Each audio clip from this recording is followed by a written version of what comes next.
Muy buenas noches, bienvenidos a Con Otra Mirada. De entre todas las instancias políticas que en el mundo ejercen una verdadera dictadura ideológica, el Partido Demócrata de los Estados Unidos ocupa un lugar destacado. Como en otras latitudes del mundo occidental, la hegemonía social progresista se encuentra asegurada gracias a su práctico monopolio del mundo cultural a través de los medios de comunicación y de la educación. Por eso, el Partido Demócrata es el fruto destilado de la corrección política más extrema y también de la corrupción. Su puritanismo ideológico, que hoy se mueve en torno al desvarío woke, un día giró en torno al racismo, culpabilizando a la población negra, hispana, judía y católica de los males del país. Porque el Partido Demócrata fue el partido del sur agrario, aristocrático y racista que se enfrentó en la guerra de secesión al norte republicano, industrial e igualitarista. Una igualdad y un igualitarismo a la que se oponían los demócratas y a la que tantos años después y por otras retorcidas vías se siguen oponiendo. Podría decirse que los procedimientos mafiosos del Partido Demócrata de los Estados Unidos forman parte constitutiva del mismo. Quizá por eso, cuando Donald Trump acusó a los demócratas de dichas prácticas en las elecciones de 2020, la acusación sonó tan familiar a los oídos de los estadounidenses. Y es que ya en las elecciones de 2016, el mexicano Arturo Carmona, director de la campaña de Bernie Sanders, aludió a lo que literalmente denominó la gran corrupción del Partido Demócrata.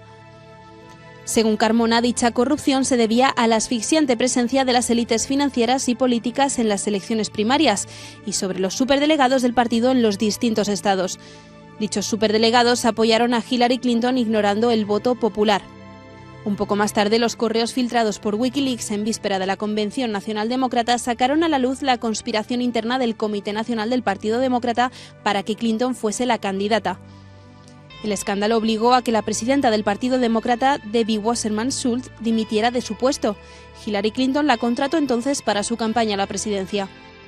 Pese a que los Clinton pueden caracterizarse como personajes singularmente corruptos, incluso según los escandalosos estándares del Partido Demócrata, este es solo uno de los muchos ejemplos que nos brinda a lo largo de la historia el Partido Demócrata.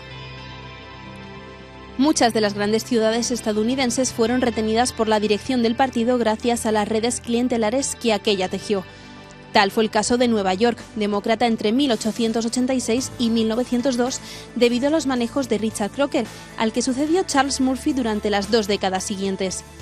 Para entonces, durante las elecciones internas del partido, los demócratas habían desarrollado la costumbre de escenificar una apoteosis democrática mientras urdían todo tipo de trampas y trucos, de modo que en 1940 el tercer mandato presidencial de Franklin Delano Roosevelt fue posible gracias a los manejos de Ed Nelly, uno de sus secuaces en Chicago, quien había creado en la capital de Illinois un sistema que aseguraba su reelección.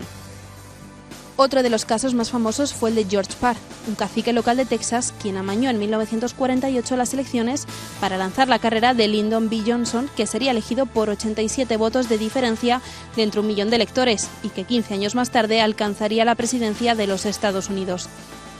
Esa diferencia la alcanzó debido a la oportuna aparición en el último momento de 2 centenares de papeletas algo más que sospechosamente irregulares, con respecto al color de la tinta y la tipografía empleada.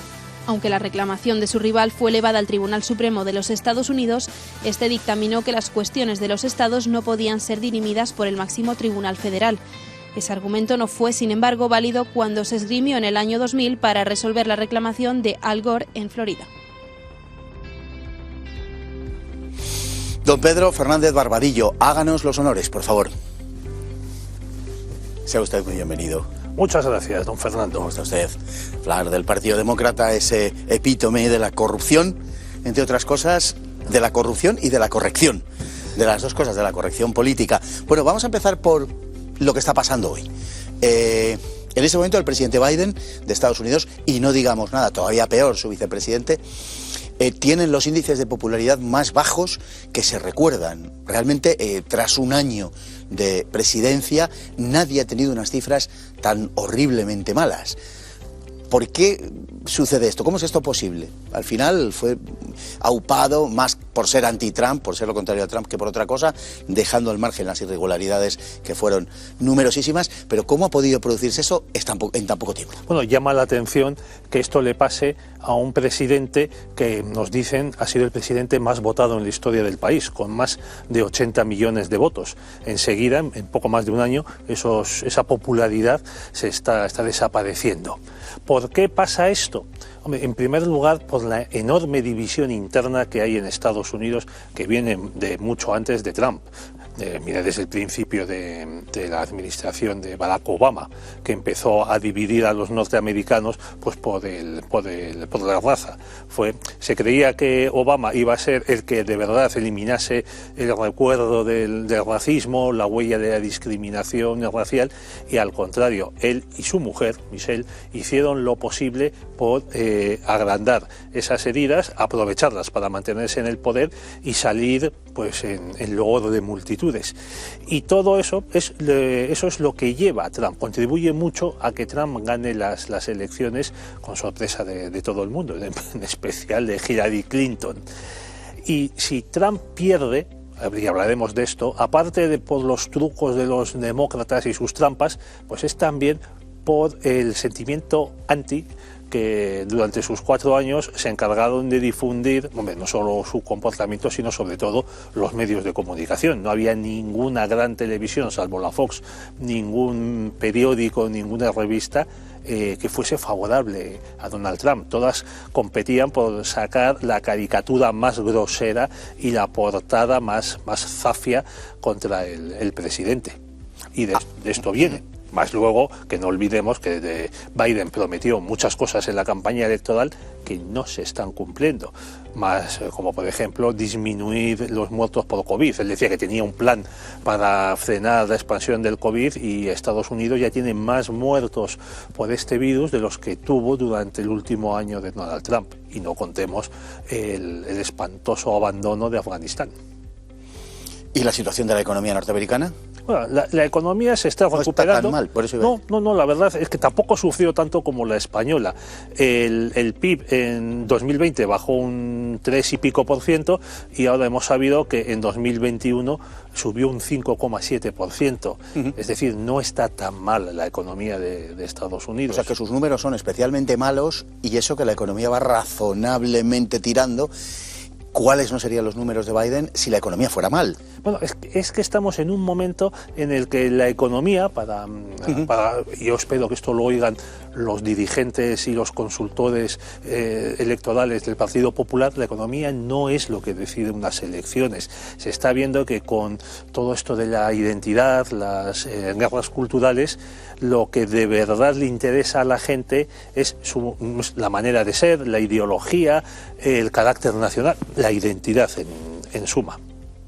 ¿Por qué gana? O sea, perdón, algo más, digamos, moral o espiritual, exacto, que lo material, que la billetera. Sí, porque hay una idea muy extendida de que, aquello de que es la economía idiota, ¿no? Eso es que eran otros tiempos. Hace de ello 20 y pocos años, claro, pero ha pasado mucho el tiempo y entonces lo que podía ser que alguien votase demócrata y unos años más tarde republicano ya no pasa así. Había una esencial identidad entre demócratas y republicanos. Muchos presidentes podrían haber sido perfectamente intercambiables de un partido o de otro. El caso con el que se suele ejemplificar más es el de Eisenhower, que fue tentado por los dos, que se inclinaba quizá un poco más por los norteamericanos. Él era también tejano, siempre más proclive a los republicanos. Y podía haber sido perfectamente un presidente demócrata y al contrario. Se diferenciaban en algunas cosas, pero casi, sobre todo visto desde fuera, casi cuestiones de matiz. La política tributaria, por ejemplo, y algo la política exterior, pero manteniendo siempre, en ambos casos, una política de Estado. Sin embargo, eso se ha roto, y hay que decirlo, porque es la realidad histórica. Eso se ha roto hace una década y pico, de forma, digamos, definitiva, si es que puedo hablarse en esos términos, y lo ha roto el Partido Demócrata y lo rompió fundamentalmente Barack Obama, que, como usted ha dicho perfectamente, empezó a clasificar a los norteamericanos en compartimentos estancos. Antes esa división, como tal, no operaba en la sociedad norteamericana. Operaba, por ejemplo, en las universidades, donde incluso las de la Ivy League, las que son las más conocidas, Harvard, Yale, Princeton, en las que ya había cuotas pues para los hispanos, los negros, afroamericanos, por las razas. Y también dentro de la administración federal se exigía que las empresas que contrataban tuviesen unos porcentajes paritarios o aproximados entre las razas. Pero esto era algo que, como decimos, estaba limitado. O sea, en la sociedad no era algo muy presente. Sin embargo, de un tiempo a esta parte, en concreto desde la presidencia de Barack Obama, esos 8 años, esto se exacerba. Incluso en las televisiones, incitadas por la Casa Blanca, daban mucho más espacio a asesinatos, crímenes de odio, que es una categoría que también se inventa, de blancos contra negros, que de negros contra blancos. Bueno, y eso no ha cambiado gran cosa. Bueno, podemos decir que el Partido Demócrata es un partido manifiestamente mafioso en su proceder. Recordábamos en la pieza que hemos visto que un asesor de Bernie Sanders, bien cierto que probablemente llevado de la derrota, en fin, que sufrió su candidato, pero es un partido que desde siempre tiene procedimientos mafiosos. No estoy diciendo que en exclusiva, pero sí de una manera muy marcada y muy institucionalizada. Es un partido, es el partido de las mafias. Tendremos ocasión de verlo posteriormente. Es el partido también ligado a los grandes negocios de la prohibición, al Ku Klux Klan también, por sorprendente que para algunos pueda parecer ahora, y desde luego en los últimos años, como denunciaba Carmona, como decía el asesor de Sanders, un partido en manos de la oligarquía financiera absolutamente corrupta, la más corrupta del país, que bueno, fue la que se encargó de hacer que Hillary Clinton venciese. Bueno, tengamos en cuenta que el Partido Demócrata es seguramente el partido político en activo más veterano del mundo, porque nace en los años 20-30 del siglo XIX.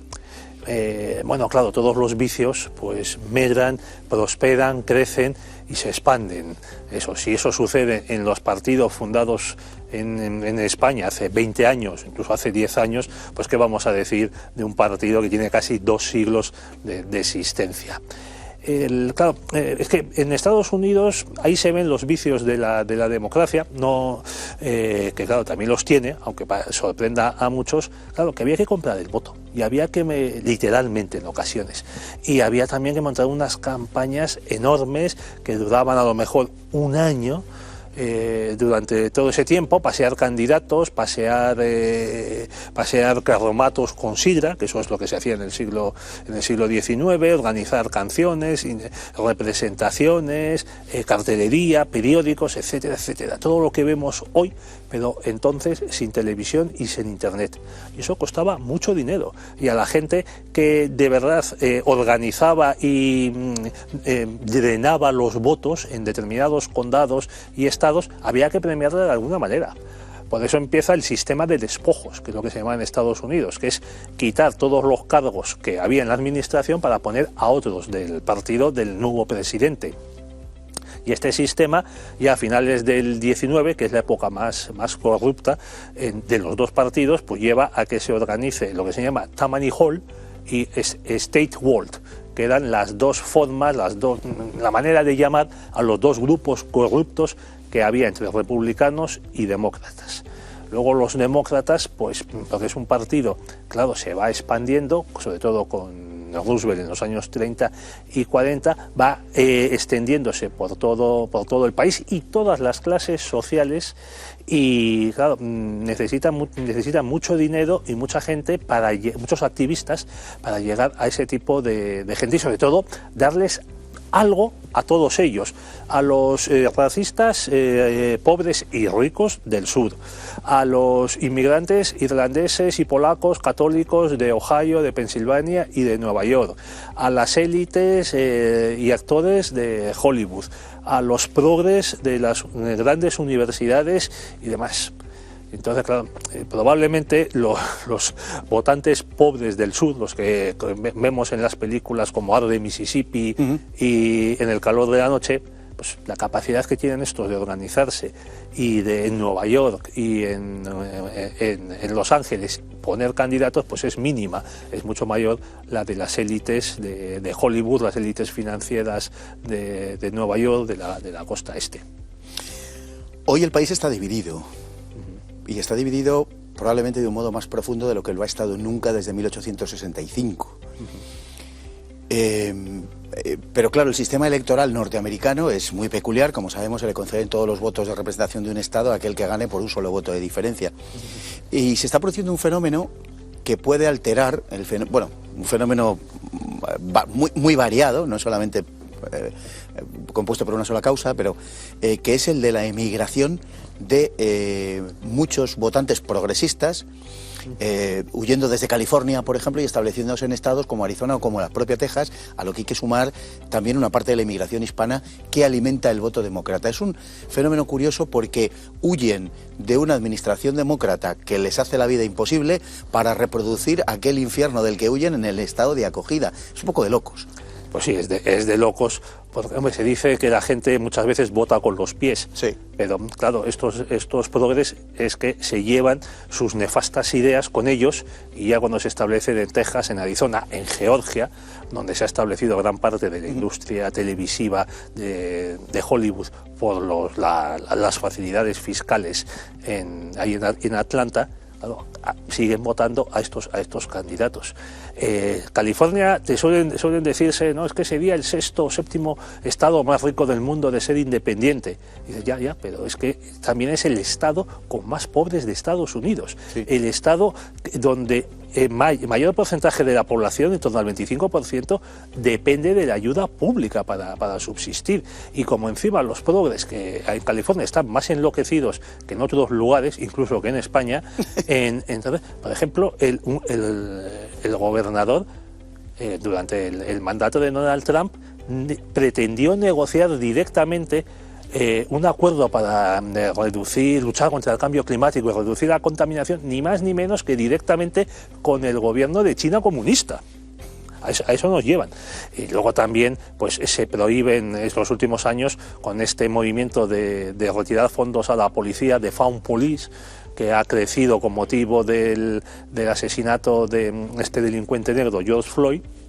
Todo porque era año electoral, si no, no habría pasado probablemente nada, pues ha llevado a que se aprueben leyes que, por ejemplo, en California no castigan los pequeños hurtos en las tiendas, también que no se puedan tomar medidas contra los que duermen en las calles. La mayoría de ellos son, aparte de indigentes, son enfermos mentales. Entonces hay ciudades de California como San Francisco que tienen un problema de higiene pública solo con las heces humanas. O sea, algo que parecía que conocíamos en Europa pues en la Edad Media, ¿verdad? Tan caricaturizada. Bueno, pues eso lo tienen ahora en ciudades como San Francisco. Esto es algo sorprendente. O sea, California ya ha empezado a perder población, y esto supone bajar en el colegio electoral, porque pierdes uno o dos representantes en la Cámara de Diputados. Y esta gente se está trasladando a Texas, a Arizona, como mencionaba, y Texas ya está subiendo, sigue subiendo. Texas ya es el segundo estado en población del país. Ha superado por mucho a Nueva York, donde también las chaladuras de las administraciones demócratas y de muchos republicanos, alcaldes de Nueva York, que son demócratas only in name, como dicen allí, pues ha hecho que la gente huye, que no se quiera establecer. O sea, lo que está creciendo en Estados Unidos, la parte del país que está creciendo, pues es el sur, quien lo iba a decir hace solo 60 años, Florida, y algunas otras zonas, por ejemplo del medio oeste, gracias al fracking, a la extracción de este nuevo hidrocarburo que también está atacando la administración Biden.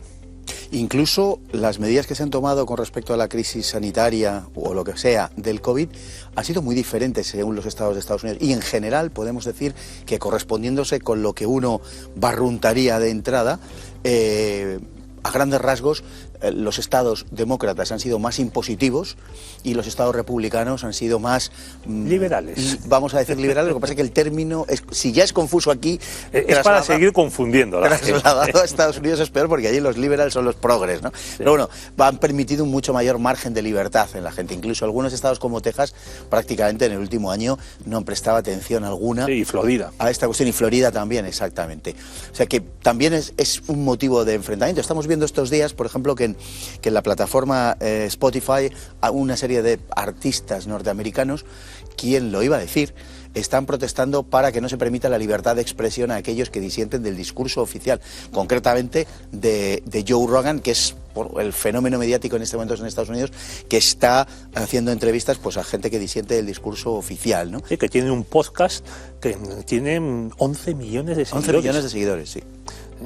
Y entonces pues Neil Young y algún otro cantante han exigido a Spotify que retire sus podcasts. De relieve, de verdad, solo Neil Young.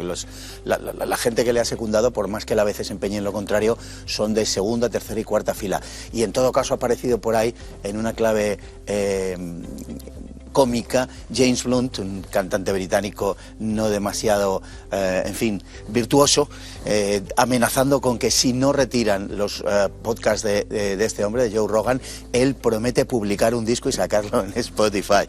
O sea que bueno, se ha tomado por lo menos a broma, ¿no? Pero ¿cómo cambian los tiempos, don Fernando? Eso es. Ahora los rockeros, en cuanto han pasado a ser viejos rockeros, se han convertido en abuelitas censoras. Sí, señor. Las abuelitas estas que salían en esas películas sobre la prohibición en Estados Unidos, abotonadas hasta el cuello y vestidas de negro, y que con el paraguas perseguían a los jóvenes que escuchaban rock and roll, sí. Y bailaban con esas gramolas antiguas, esas máquinas de los años 50 que había en las heladerías y demás. Sí. En fin, como bien dice don Pedro, la verdad es que el tiempo no pasa para nadie. El tiempo... Los revolucionarios de hoy se dan los carcas de mañana. Es tremendo, pero es así, es quién les ha visto y quién les ve. Bueno, y quizá para terminar este primer bloque, hay innumerables casos de corrupción en el Partido Demócrata que pueden servir de ejemplo de lo que es el Partido Demócrata. Uno de ellos es sin duda ninguna y además más conocido para nosotros, el de Hillary Clinton, que es quizá pues el resumen de toda esa corrupción que el jefe de la campaña de Sanders denunciaba, y que ha sido denunciado también por muchas instancias. Decía usted un tanto humorísticamente que Hillary Clinton no se tomó precisamente con mucho humor su derrota a manos de Donald Trump. Parece que la escena que montó fue terrible. Sí, sobre todo para el mobiliario del hotel. Eso se cuenta. Además que tuvo que llamarle el propio Barack Obama para decirle que tenía que salir a reconocer que había perdido, que es una costumbre que hay en Estados Unidos, a conceder la victoria. Bueno, es que el Partido Demócrata, claro, necesitaba desde hacía mucho tiempo, ya digo, desde los años de Roosevelt, pues acumular tal cantidad de votos y tenía que tenerlos contentos, tenía que empezar a repartir cosas.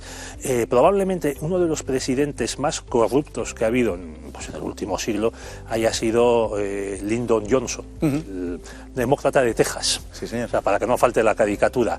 Y este señor estaba obsesionado con la riqueza, lo cuentan todos sus biógrafos, porque su padre, que había sido representante, diputado dentro del Parlamento de Texas, pues había perdido el escaño en un momento dado, después de haber estado 10, 12, no me acuerdo cuántos años como tal, y había tenido que ganarse la vida como inspector de autobuses municipales. También, según se cuenta, Johnson solía contar que estuvo varios años en la Cámara de Representantes y luego en el Senado, además como un tío importante, jefe de la mayoría demócrata en el Senado. Bueno, pues se cuenta que él a su vez solía relatar la anécdota de que cuando él llegó por primera vez en el Washington de los años 40 a la Cámara, se metió en el ascensor y el ascensorista, una persona mayor, le preguntó: ¿a dónde va usted? Pues voy a la planta tal porque soy diputado por Texas. Y el ascensorista le miró y le dijo: sí, yo también fui diputado una vez. Entonces, claro, tenía una obsesión tal por el dinero que incluso aceptaba invitaciones y recomendaciones de negocios. Madre mía. Qué anécdota más curiosa la que ha contado. Pero... Bueno, y luego también está el caso de Kennedy, que se dice que Kennedy supo lo que fue la Gran Depresión cuando la estudió en Harvard.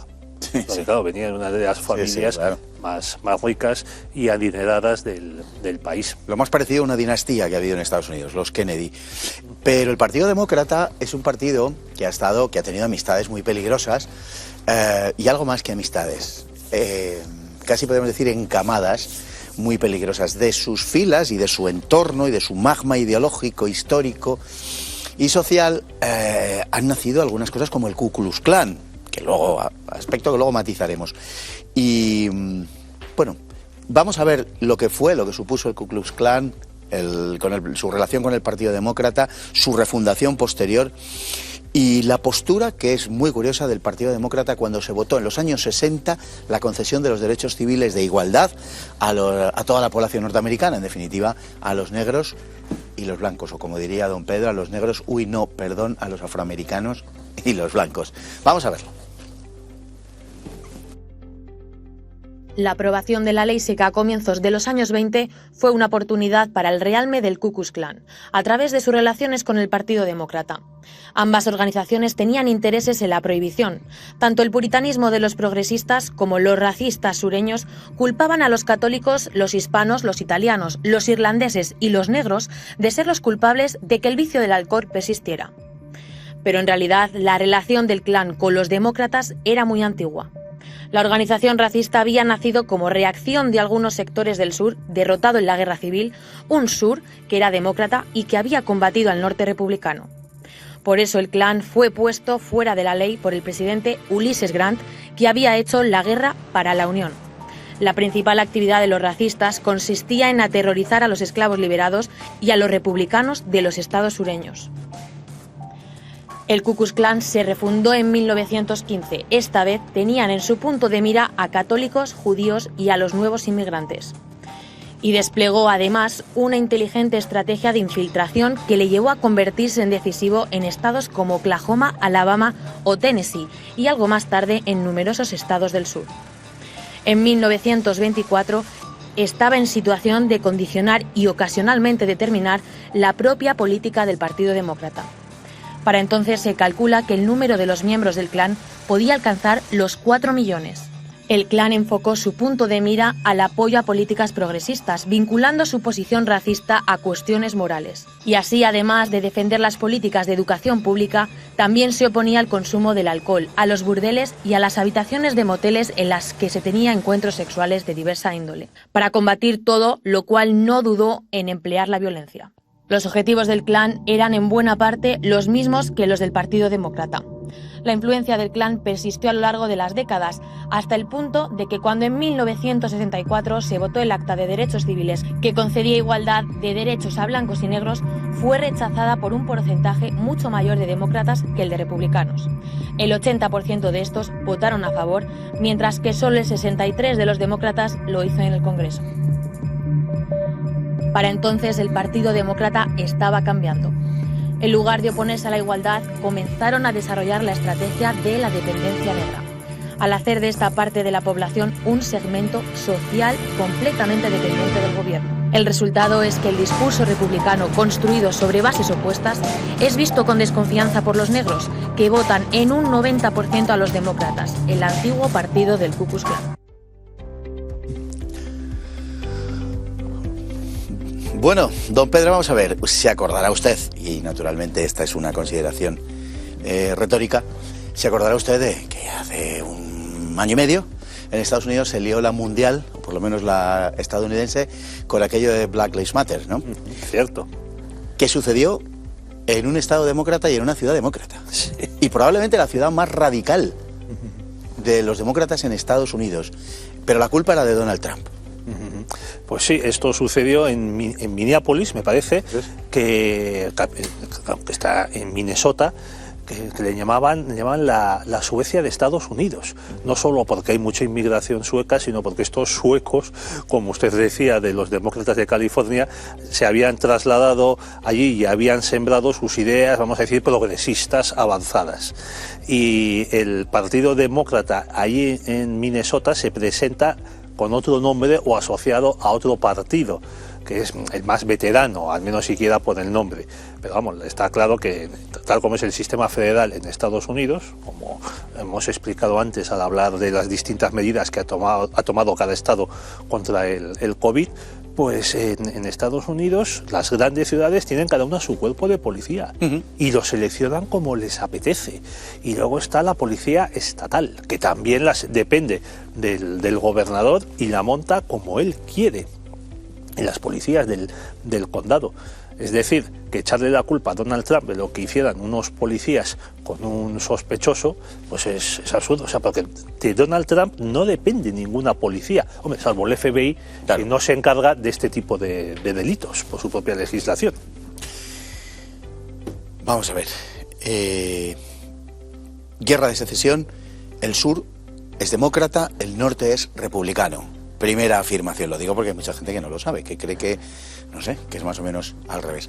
El Partido Republicano es el partido del capitalismo industrial, es el partido del norte, es el partido abolicionista, mientras que el Partido Demócrata, el del sur, aunque es verdad que es un dibujo de trazo gordo, porque también había demócratas en el norte, pero bueno. Bueno, y porque el Partido Republicano se funda en los años 50. O sea, cuando estalla la guerra de secesión no tenía ni 10 años de existencia. Efectivamente. Solo había presentado 2 candidatos a la presidencia. En 1856, que pierde, y en 1860, que es Lincoln, y que gana. Y gana muy justito. Así es, pero es el Partido Demócrata el que representa los intereses del sur. En esencia, por eso, cuando se produce la derrota, nace una organización que es el Ku Klux Klan, y es una organización que nace en principio del mismo magma en el que se mueve el Partido Demócrata. Y de hecho los objetivos de su ataque fundamentales son los esclavos, exesclavos liberados, los negros que tienen algún activismo e incluso los que no lo tienen, y los republicanos blancos del sur. Eso es, así es. Si me permite un pequeño inciso, sí, claro. Claro, el Partido Demócrata es hasta en los años 50 el único partido organizado nacional, porque los otros partidos, el Partido Whig, el Partido Federalista ya había desaparecido, el Partido Whig, que se puede vincular, sí, asimilar a lo que era el Partido Whig en Inglaterra en el siglo XVIII. El partido antimasónico también había desaparecido, que es el primer partido que celebra una convención para elegir a su candidato. También estaba una especie de partido populista, el del partido de los Know Nothing, no sé nada, que era la consigna que tenían que dar cuando les preguntase la policía si sabían algo de sus compañeros. Entonces es el único partido nacional que se extiende desde el norte de la frontera con Canadá hasta Texas y los territorios que se estaban formando, lo que luego fueron Arizona, Nevada y demás. Y este partido queda destrozado en la guerra de secesión, pero claro, para reorganizarse y volver al poder los demócratas del norte tienen que pactar con los demócratas del sur, que estaban deseando vengarse de esa derrota. Y estos demócratas del sur, algunos de ellos, porque no fue general, los más exaltados acaban formando este Ku Klux Klan, que se dedicaba pues a dar palizas, a tirotear, no solo a los negros, como ha mencionado, los negros liberados, sino también a sus mismos paisanos del Partido Republicano, a las autoridades federales, porque los estados de la Confederación tuvieron fuerzas militares de ocupación varios años, y también a los que se llamaban los carpetbaggers, que eran los sinvergüenzas que venían del norte pues a hacer fortuna pues con la corrupción, las compras de tierras y propiedades a bajo precio y similares. Y digamos a decir que los demócratas decentes, los demócratas del norte, esto lo dejan pasar. El presidente Grant es el primero que aplica una legislación contra este Ku Klux Klan en 1871 y lo destruye. Tampoco estaba muy bien organizado, y los niveles de preparación, sobre todo de la gente más baja, pues eran lo que vemos otra vez en las películas cuando están bien hechas, pues eran matones, gente muy resentida que lo había perdido todo. Y este Ku Klux Klan desaparece hasta que vuelve a surgir un nuevo movimiento pues en los años 10-20 del siglo XX. Durante el último tercio del siglo XIX, lo que hacen los demócratas con mucha más inteligencia es forzar a los republicanos a que acepten lo que luego se llamaron las leyes de Jim Crow. O sea, una especie de autogobierno en el antiguo territorio de la Confederación, por el que los estados aprobaban unas leyes que permitían separar, segregar a blancos y negros, con la excusa de que iban a estar separados, pero iban a tener todos los mismos servicios, las mismas escuelas, las mismas universidades, los mismos trenes, los mismos autobuses, etcétera, etcétera. Esto también lo acepta el Tribunal Supremo, el mismo Tribunal Supremo que unos 100 años más tarde pues ha impuesto el matrimonio homosexual y también impuso el aborto, inventándose un derecho a la intimidad. Y poco a poco estas leyes, por desgracia, van extendiéndose por el país. El presidente Wilson, que es el primer presidente sureño demócrata elegido, que lo fue en 1912 y lo fue porque los republicanos dividieron el voto, impone la segregación en la administración federal en Washington. Y de ahí se mantiene hasta que la empiezan a desmantelar Truman y luego sobre todo el presidente Johnson en los años 60. Pero los demócratas durante todos esos años se opusieron ferozmente a todo intento de los presidentes republicanos de aprobar legislaciones contra estas normas de Jim Crow, que además le quitaban el voto a los negros en los estados del sur, con lo que se estableció un régimen prácticamente de partido único en el sur, pues hasta los años 60. Ahora iremos con el desmantelamiento de las leyes de Jim Crow, que era pues como una especie de apartheid, ¿no? De dividir la sociedad en dos, y teniendo todos en teoría los mismos accesos a los servicios, etcétera y tal, pero obviamente eso engendraba una situación de facto de un racismo como entonces mismo se reconocía. Es decir, el problema es que el racismo no tenía la consideración peyorativa, podemos decir, que pueda tener hoy. El Klan se reconstruye y su época dorada son los años 20. Para los años 30 está prácticamente desmantelado, pero a final de los años 20 llega a tener, para la época del comienzo de la depresión, unos 4 millones de miembros.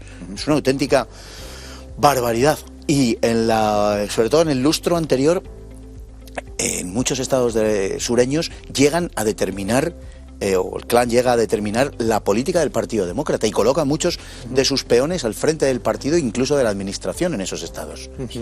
Así es, pero este Klan es distinto del anterior. Sí. Es un movimiento más que racista, podríamos decir xenófobo. Es un movimiento que arraiga por encima de la línea Mason-Dixon, que es la que divide el norte del sur, o sea, pues los estados de Pensilvania, de Ohio, de Nueva Jersey, de Nueva York.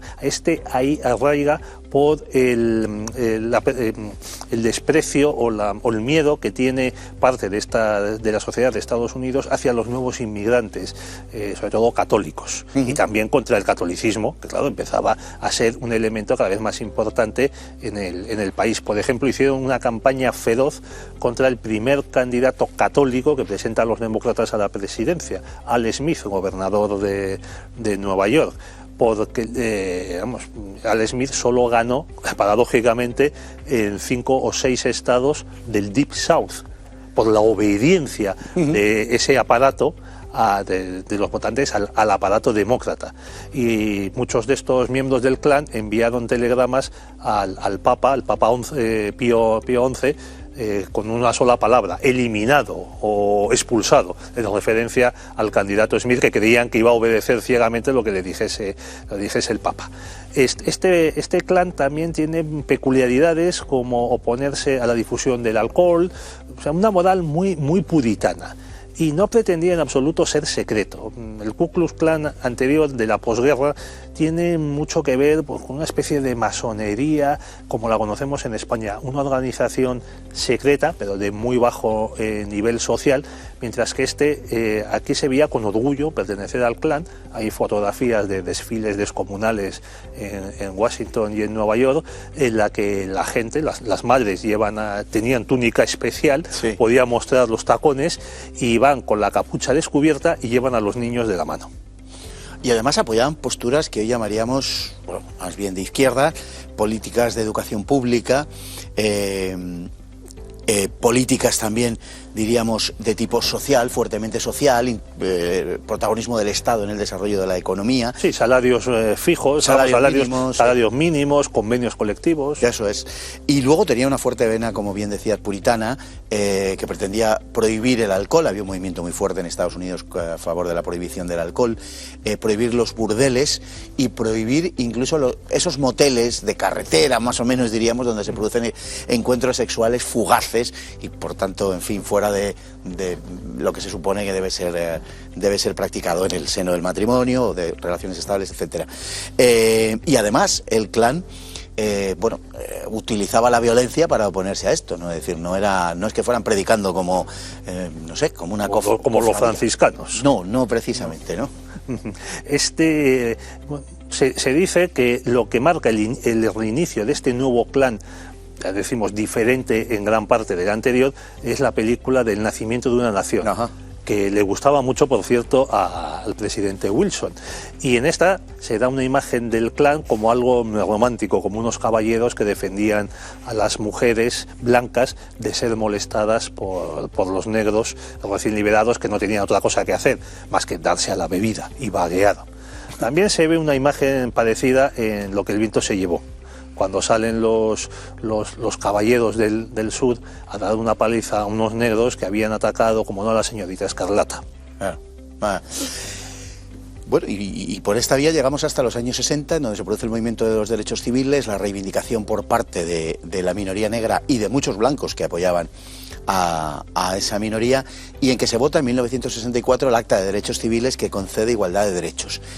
Quizá a alguien le pueda sorprender saber que la votación que tuvo lugar en el Congreso y en el Senado arrojó un mayor número de votos favorable al Acta de Derechos Civiles por parte del Partido Republicano que del Partido Demócrata. Es decir, que hubo más demócratas que republicanos oponiéndose a la igualdad de derechos. Pues así es. Sorprendente, pero es que es la verdad. El sur ya venía desde los años 40 lanzando este tipo de mensajes, un sur monolíticamente, decimos, demócrata.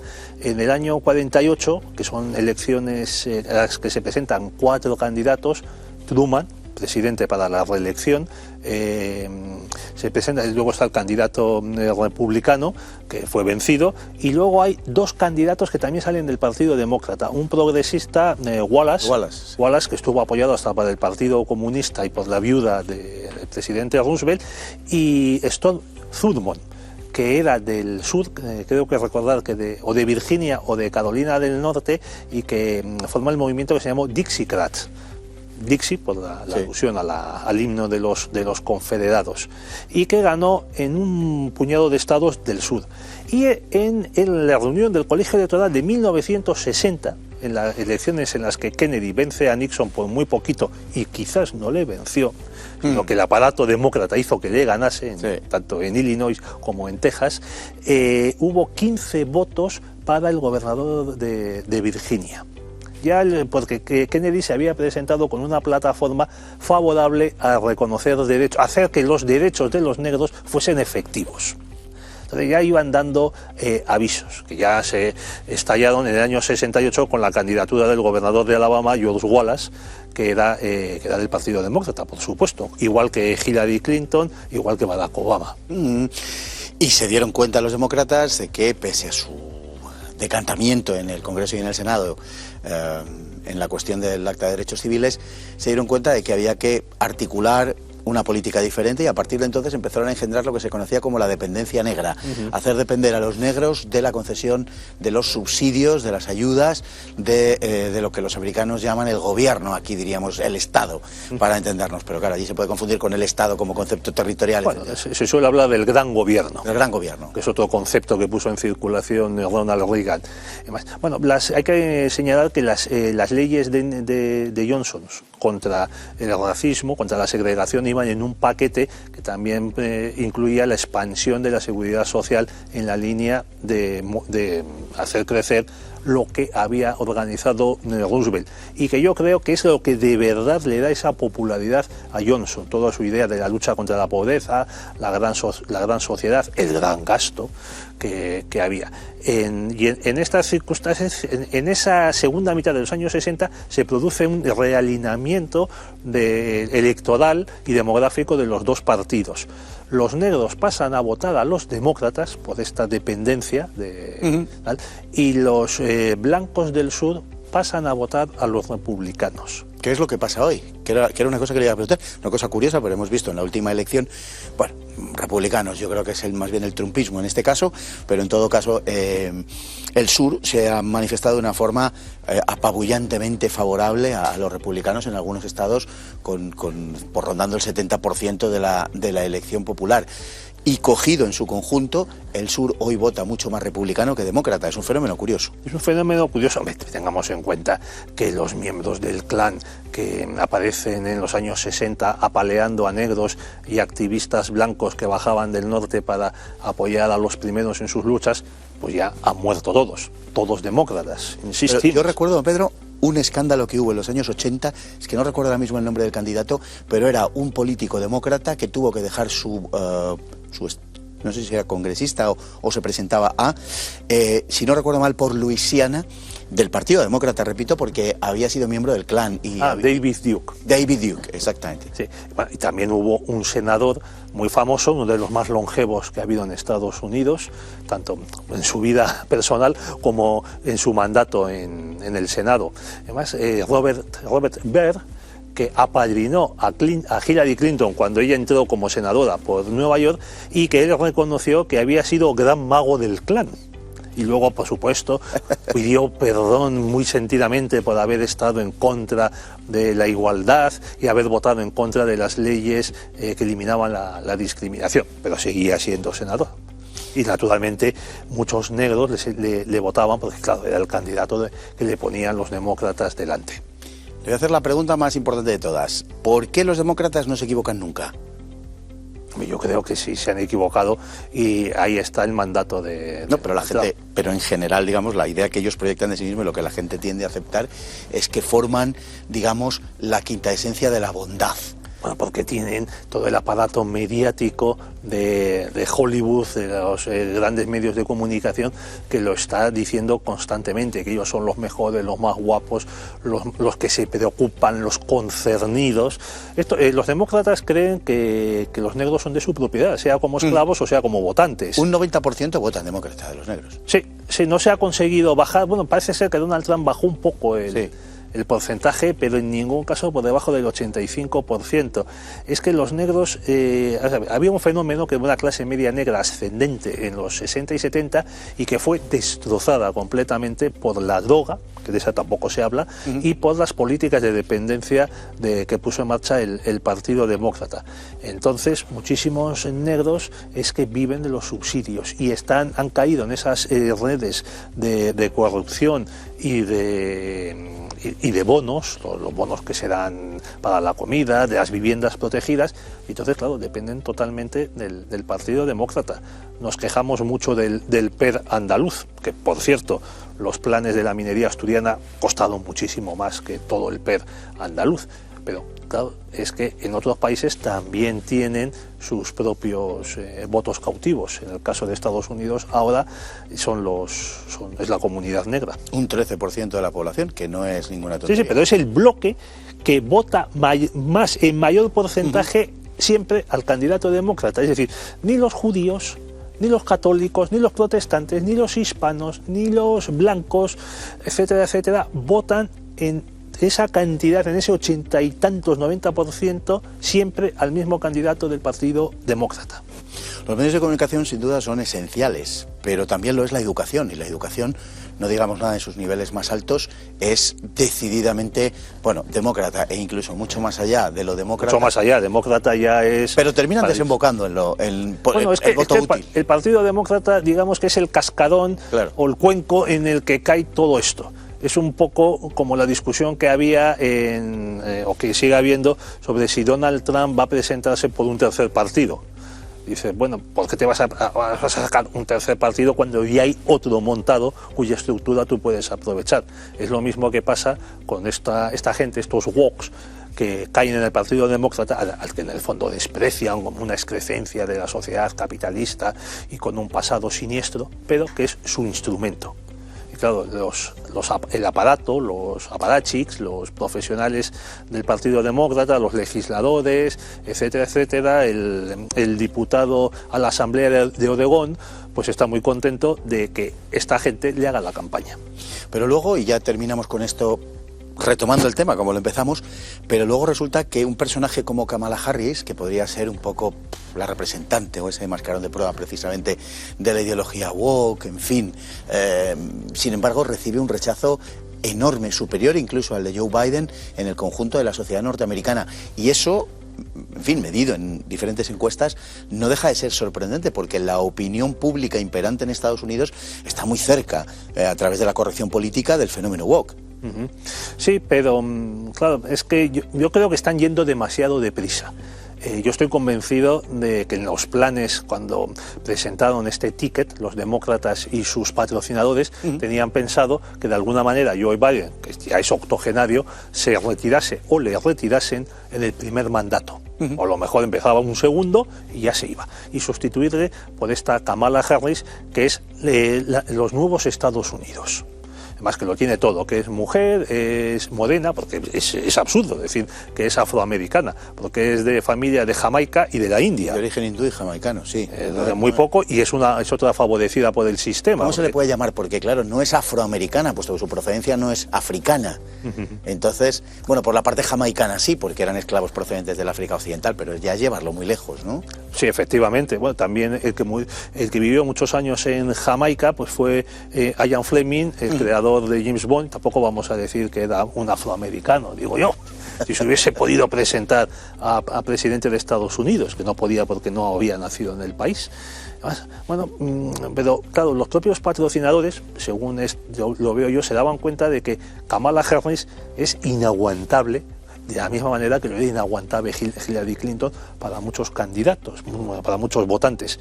Entonces, la manera de colarla es por la puerta de atrás de la vicepresidencia. Hoy, antes la vicepresidencia, pues era un premio de consolación, no tenía ninguna importancia. La prueba es que cuando un presidente moría y un vicepresidente ascendía, no se cubría la vicepresidencia. Más solo se cubrió mediante una enmienda, pues, a mediados de los años 70 de este siglo. O sea, esa era la poca importancia que se le daba a la vicepresidencia. En cambio, hoy día es la sala de espera para la presidencia, como ha demostrado Joe Biden. ¿Será presidente Kamala Harris? ¿Será la primera mujer presidenta de Estados Unidos? Vamos a ver, yo creo que estamos pendientes de las elecciones de mitad de mandato, que son en noviembre. De esas depende todo lo que vaya a pasar en los 2 años y pico que queda de la presidencia. Parece ser que el Partido Demócrata va a recibir un castigo muy severo y entonces estos planes se vengan abajo. Pero también en el Partido Republicano hay mucha marejada, porque está Donald Trump removiendo las aguas, porque parece que quiere volver a presentarse, y a la vez le están surgiendo competidores como el gobernador de California. ¿Y se presentará Donald Trump? Usted ya me pide... Sí, yo le pido. Hombre, a usted se le puede pedir.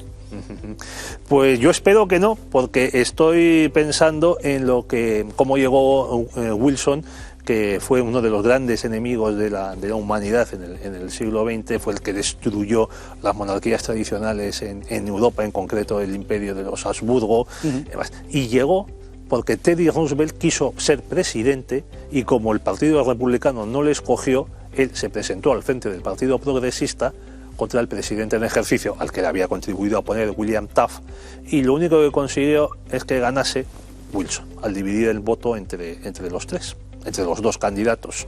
Es una de las pocas veces que ha habido 3 presidentes en el siglo XX, 3 candidatos con representantes en el colegio electoral.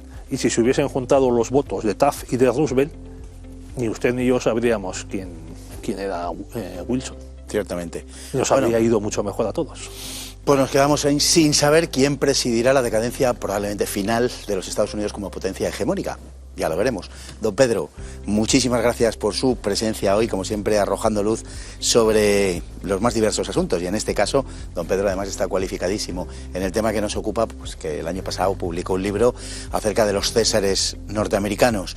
Un libro que se ha vendido extraordinariamente bien y no me extraña porque es un libro verdaderamente fantástico. El título es, me lo recuerda literalmente... Los Césares del Imperio Americano. Los Césares de George Washington a Donald Trump. Les recomiendo vivamente el libro, de veras, si se quieren acercar a la realidad histórica e incluso la actual de los Estados Unidos. Lo dicho, don Pedro, muchas gracias y a todos ustedes también por estar ahí cada noche. Les esperamos mañana. Dios mediante.